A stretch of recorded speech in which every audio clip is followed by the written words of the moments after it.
Russia రూపొందించిన Sputnik వి వ్యాక్సిన్ను తాము కూడా తయారు చేస్తామని, ఇందుకు తమకు అనుమతి ఇవ్వాలంటూ డ్రగ్ కంట్రోల్ ఆఫ్ జనరల్ ఇండియాకు, డీసీజీఐకు serum institute of India SSI దరఖాస్తు చేసుకుంది.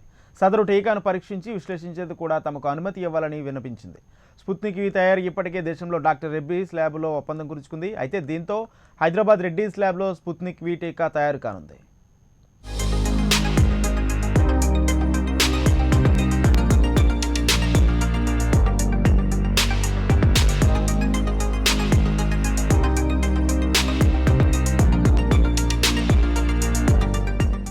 రష్యా వ్యాక్సిన్ స్పుత్నిక్ వి ఉత్పత్తి సెప్టెంబర్, అక్టోబర్ వరకల్లా భారత్లో ప్రారంభమవుతోందని డాక్టర్ రెడ్డీస్ ల్యాబొరేటరీ లిమిటెడ్ తెలిపింది.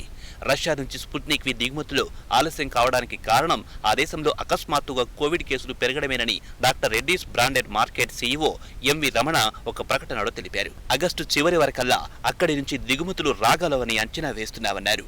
మన దేశంలోని ఉత్పత్తిదారులు ప్రస్తుతం వ్యాక్సిన్ సాంకేతికతను బదిలీ చేసుకునే ప్రక్రియలో ఉన్నారని ఆయన తెలిపారు. ఈ వ్యాక్సిన్ కు సంబంధించి రష్యా అధికారిక సంస్థ ఆర్డీఐఎఫ్ తో డాక్టర్ రెడ్డీస్ ల్యాబ్ ఒప్పందం కుదుర్చుకుంది. 25 కోట్ల స్పుత్నిక్ వి వైల్స్ ను భారత్ లో అమ్మడానికి ఈ ఒప్పందం జరిగింది. 2 వైల్స్ చొప్పున 12.50 కోట్ల మందికి అవి సరిపోతాయి. 80 నగరాల్లో ఇప్పటి వరకు ఈ వ్యాక్సిన్ ను 2.50 లక్షల మందికి పంపిణీ చేసినట్టుగా రెడ్డీస్ ల్యాబ్ అధికారి ఒకరు తెలిపారు. కరోనా వైరస్ నియంత్రణ కోసం స్పుత్నిక్ టీకాను డెవలప్ చేసిన రష్యా వ్యాక్సిన్లపై కీలక ప్రకటన చేసింది. కరోనా రోగుల్లో స్పుత్నిక్ వ్యాక్సిన్ సుమారు 92% ప్రభావవంతంగా పనిచేస్తున్నట్టుగా తేలిందని తెలిపింది. ఇప్పటికే రష్యా ఆ టీకాను మార్కెట్లో కూడా విడుదల చేసింది. అమెరికాకు చెందిన ఫైజర్ కంపెనీ తాము రూపొందించిన కోవిడ్ టీకా 90% సమర్థవంతంగా ఉన్నట్లుగా ప్రకటించింది. రష్యా టీనేజర్లపై నిర్వహిస్తున్న స్పుత్నిక్ వి వ్యాక్సిన్ ప్రయోగాలు అక్టోబర్ వరకల్లా పూర్తి కానున్నట్లుగా ఆయన తెలిపారు. స్పుత్నిక్ వి తయారీకి భారత్లోని 6 ఔషధ కంపెనీలతో ఆర్డీఐఎఫ్ ఒప్పందాలు కుదుర్చుకుంది. భారత్లో స్పుత్నిక్ వ్యాక్సిన్ ట్రయల్స్ ను డాక్టర్ రెడ్డీస్ ల్యాబ్ నిర్వహిస్తోంది. మన దేశంలో స్పుత్నిక్ వి టీకాను కూడా రెడ్డీస్ ల్యాబ్ సప్లై చేయనుంది. భారత్ అనుమతించినట్లయితే 100 మిలియన్ డోసులు స్పుత్నిక్ వ్యాక్సిన్ ను రెడ్డీస్ ల్యాబ్ కు సరఫరా చేయనున్నట్టుగా ఆర్డీఐఎఫ్ తెలిపింది. పూణేకి చెందిన సీరం ఇన్స్టిట్యూట్ మరో కరోనా వైరస్ వ్యాక్సిన్ ను భారత్లో ఉత్పత్తి చేయనుంది. దీనికి సంబంధించి ప్రభుత్వ అనుమతులు కూడా రావడంతో త్వరలోనే ఉత్పత్తి మొదలు పెట్టనుంది. భారత్లో స్పుత్నిక్ వి వ్యాక్సిన్ ఉత్పత్తి చేసేందుకు సీరం ఇన్స్టిట్యూట్ కు డీసీజీఐ కొన్ని షరతులకు లోబడి అనుమతి మంజూరు చేసింది.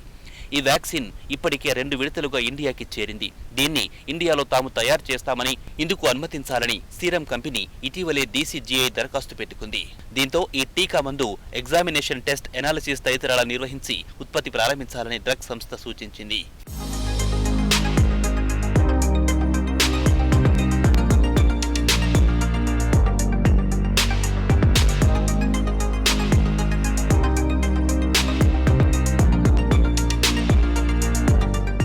సీరం సంస్థకు ఈ వ్యాక్సిన్ ఉత్పత్తి విషయమై సీరం సంస్థ రష్యాకి చెందిన Gamaleya research institute of epidemiology and microbiology కంపెనీతో డీల్ కుదుర్చుకుంది. ఇప్పటికే దేశీయంగా ఆధార్ పూనావాలా ఆధ్వర్యంలో సీరం సంస్థ ఆక్స్ఫర్డ్ ఆస్ట్రాజెనికా టీకా మందును కోవిషీల్డ్ వ్యాక్సిన్ పేరిట తయారు చేస్తోంది.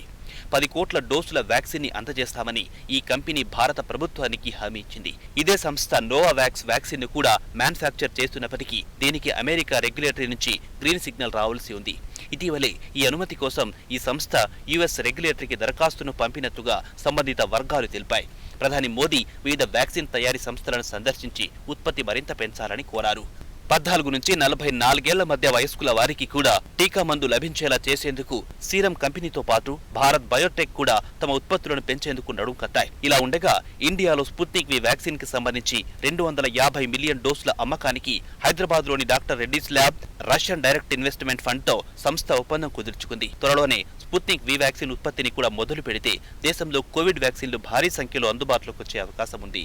ఫైజర్, మోడెర్నా తరహాలోనే తమకు కూడా నష్టపరిహార నిబంధనల నుంచి మినహాయింపు ఇవ్వాలని సీరం కోరుతోందని విశ్వసనీయ వర్గాలు తెలిపాయి. స్వదేశీ అయినా విదేశీ అయిన టీకా తయారీదారులందరికీ ఒకే రకమైన భద్రత ఉండాలని ప్రభుత్వానికి స్పష్టం చేసినట్లుగా తెలిసింది. విదేశీ కంపెనీలకు నష్టపరిహార నిబంధనల నుంచి మినహాయింపు ఇస్తే కేవలం సీరం మాత్రమే కాకుండా అన్ని టీకా తయారీ కంపెనీలకు దాని నుంచి మినహాయింపు ఇవ్వాలని సీరం కోరిందని ఆ వర్గాలు తెలిపాయి. అన్ని కంపెనీలకు నిబంధనలు ఒకేలా ఉండాలని సీరం అభిలాషిస్తోందని వివరించాయి. ఫైజర్, మోడెర్నా కంపెనీలకు అమెరికా సహా వివిధ దేశాలు నష్టపరిహార నిబంధనల నుంచి మినహాయింపు ఇచ్చాయని, ఈ నేపథ్యంలో భారత్లో కూడా ఆ దిశగా ఆలోచిస్తున్నామని కేంద్ర ఆరోగ్య శాఖ ప్రకటించింది. ఈ నేపథ్యంలోనే సీరం ప్రతిపాదన తెరపైకి వచ్చింది.